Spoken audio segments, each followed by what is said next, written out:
Làm sao nói cho em lời yêu thương trong lòng, từ lâu lắm con tim dại khờ chót yêu. Và đêm đêm anh luôn mơ về em mãi trong đêm dài, và anh không sao thôi nhớ em. Này này em hỡi đây bao lời yêu thương chân thành, mà thật khó nên câu để được nói xa. Rồi ngày qua vẫn mong chờ ôm nỗi nhớ trong đêm dài, để rồi sáng sáng tối tối mơ hình bóng em.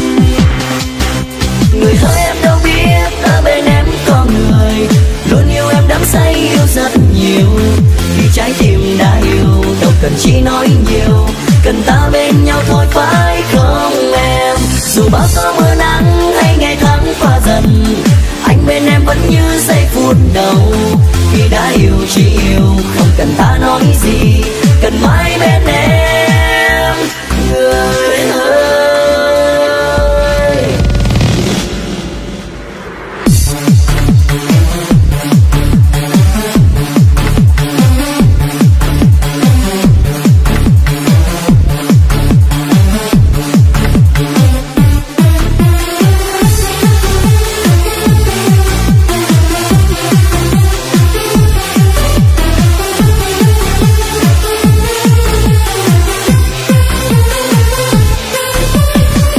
Làm sao nói cho em lời yêu thương trong lòng, từ lâu lắm con tim dại khờ đã chót yêu.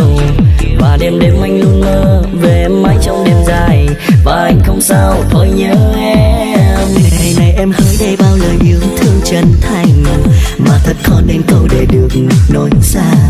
Rồi ngày qua vẫn mong chờ ôm nỗi nhớ trong đêm dài, để rồi sáng sáng tối tối mơ hình bóng em.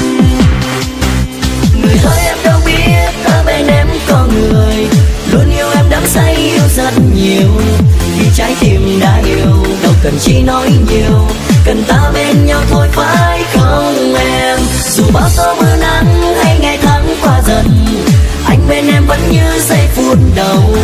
Khi đã yêu chỉ yêu không cần ta nói gì, cần mãi bên em người ơi.